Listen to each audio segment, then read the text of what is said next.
बाज़ शख्सियात ऐसी होती हैं जो अपनी पुरकशिश, पुरवकार और दीदा ज़ेब सरापे से हर एक के दिल पर राज करती हैं। उनसे मिलने वालों को हर बार उनसे मिलकर एक नाकाबिले फरामोश एहसास होता है। नज्म ज़मा का शुमार भी कुछ ऐसी ही शख्सियात में किया जाता था जो अपने ठहरे ठहरे और पुरसुकून अंदाज़े गुफ्तगू और ठंडे मिजाज के बाइस हर दिल अजीज थे। वो जिस कदर खामोश खामोश रहते, उसी कदर कैमरे के अक़ब में अपनी जहानत, माहिराना और खुदादा सलाहियतों को बरूए कार लाकर ऐसी ऐसी तख्लीकात पेश करते जो नाज़रीन में मौजूद बहस बन जाती। अगर ये कहा जाए कि वो कैमरे की आंख से वो काम लेते जिसका सिर्फ तसव्वुर ही किया जा सकता है, तो कुछ गलत भी ना होगा। वो एक ज़हीन और बासलाहियत हिदायतकार थे जिन्होंने इंतहाई मुख्तसर अरसे में वो शोहरत हासिल की जिसकी तमन्ना लिए हर कोई शो बिज़नेस की दुनिया में कदम रखता है। मगर किस्मत की देवी उन्हीं लोगों पर मेहरबान होती है जिनके अंदर आगे बढ़ने का जोश होता है और कुछ कर दिखाने की तमन्ना। और अगर आप नज्म ज़मा को इस कसौटी पर परखें तो उन्होंने इस बात को साबित कर दिखाया है। नज्म ज़मा ने 13 दिसंबर सन 1959 को सूबा सरहद के शहर पेशावर में आँख खोली। वो अपनी बड़ी बहन गजाला के बाद इस घराने के दूसरे चश्मचराग थे। उनके बाद उनकी एक छोटी बहन सायरा और फिर एक छोटे भाई अली ज़मा है। नज्म ज़मा के वालिद साहब पाकिस्तानी फ़िज़ाइया में थे, इसीलिए उनकी पोस्टिंग पाकिस्तान के मुख्तलिफ शहरों में होती रहती थी। नज्म ज़मा ने 1975 में पेशावर से मैट्रिक किया।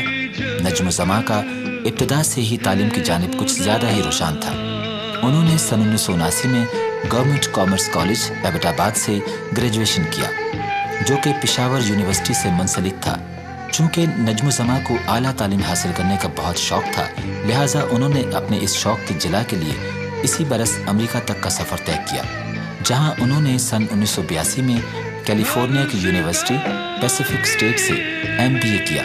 पाकिस्तान वापस आकर नज्म ज़मा ने एक बैंक BCCI में मुलाजमत इख्तियार की। बैंक की मुलाजमत के दौरान ही नज्म ज़मा की मुलाकात एक मैगज़ीन के एडिटर से हुई, जो उनकी मर्दाना वजाहत और मिसाली खूबसूरती से इस कदर मुतासिर हुए कि उन्होंने नज्म ज़मा को अपने मैगज़ीन के लिए मॉडलिंग की पेशकश की, जो नज्म ज़मा ने कबूल कर ली।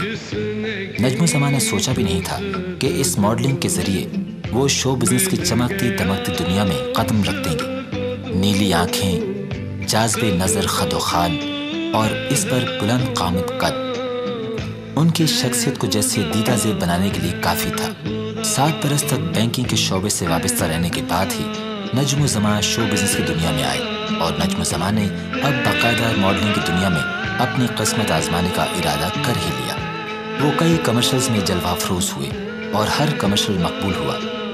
नज्म ज़मा की इसी मिसाली खूबसूरती ने उनको टीवी प्रोड्यूसर की भी ज़रूरत बना दिया और प्रोड्यूसर ज़हीर खान ने उनको अपने ड्रामा सीरियल रंगे हिना की आखिरी किस्त में एक मुख्तसर से किरदार में पेश किया।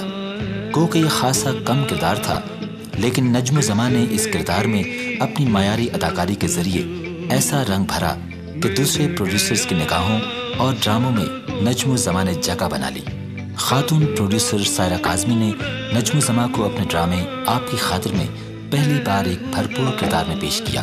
बुशरा अंसारी और अरशद महमूद की मौजूदगी में भी नज्म ज़मा ने जमकर अदाकारी दिखाई। नाज़रीन को ये नया फनकार खासा भाया जब प्राइवेट प्रोडक्शन कंबाइन ने मिज़ाहिया ड्रामा सीरीज़ कछुआ और खरगोश पेश किया, तो इस ड्रामे में बैरोज सब्ज़वारी ने काम किया। इसी ड्रामे के तवस्सुत से नज्म ज़मा की गज़नफ़र अली साहब से ऐसी ज़हनी हमाहंगी पैदा हुई जो एक तवील अरसे तक कायम रही। इसी दौरान गज़नफ़र साहब ने अपना एक और ड्रामा सीरियल नस्ल बनाने का इरादा किया, तो उन्होंने अपने इस ड्रामे में एक बार फिर नज्म ज़मा को शामिल किया। प्लाजा बन जाएगा, लेकिन एक आदमी अपनी जिद पे अड़ा हुआ है, जमीन छोड़ के ही नहीं दे रहा। तुम भी किन चक्रों में परेशान होते हो खालिद? ये इन लोगों की गीदड़ भपकियां होती हैं। थोड़े से कैश का मसला होगा, दे दो, बात खत्म हो जाएगी। वैसे वो बंदा खासा जज्बाती हो रहा है।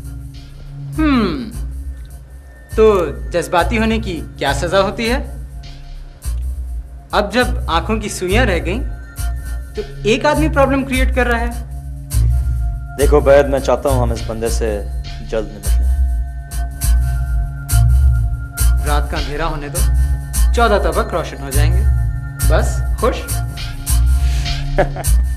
बाबा जी क्या बात बेटा? बाबा बोरियत में और क्या हो सकता है? बेटा बोरियत भी तो एक मसरूफियत है। तुम यूं करो कि फार्म्स पे चली जाओ या फिर शमा को बुला लो, तुम्हारा दिल बहल जाएगा। नहीं बाबा, मैं काम करना चाहती हूँ। मैं कल ऑफिस चली जाऊँ? ठीक है, खालिद इस्लामाबाद से आ जाए तो उससे पूछ लेते हैं। बाबा क्या आपको भी खालिद से पूछने की जरूरत पड़ेगी? प्रॉपर प्रोसीजर बेटा। कोई प्रोसीजर नहीं होता, बस मैं कल से ऑफिस जा रही हूँ।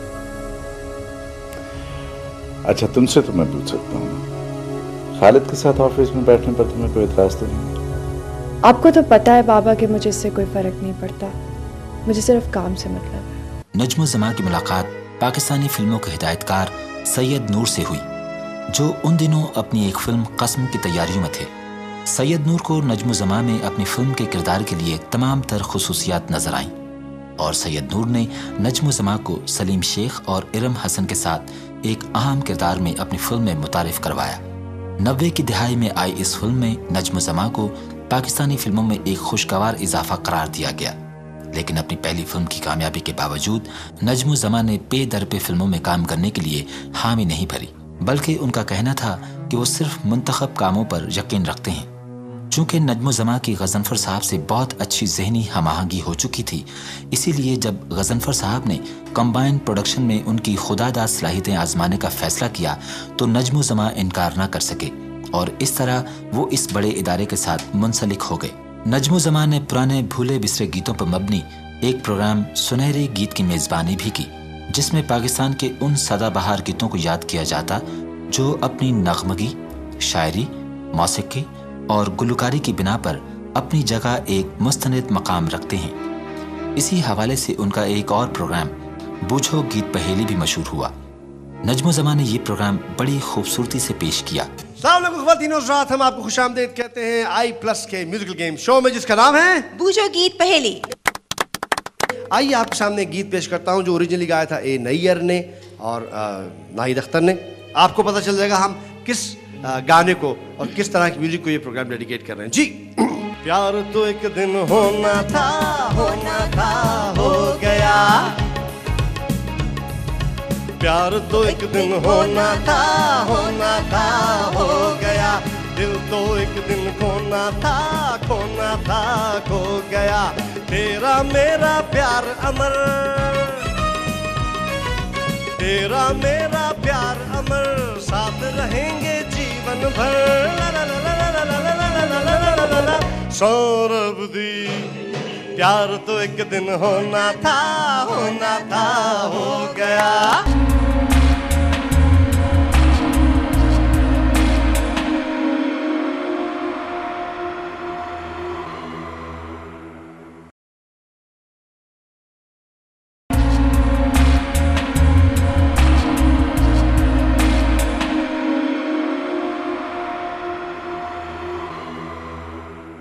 नज्म ज़मा को खुद मौसीकी और फिल्मों से खासा लगाव था।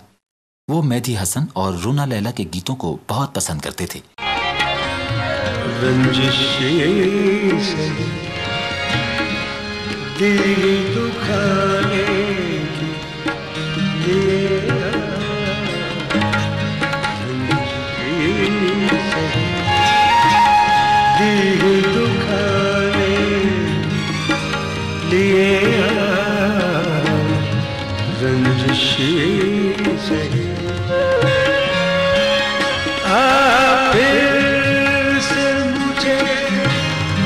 छोड़ के जाने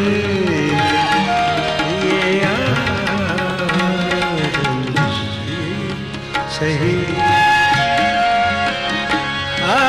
फिर से मुझे छोड़ के जाने लिए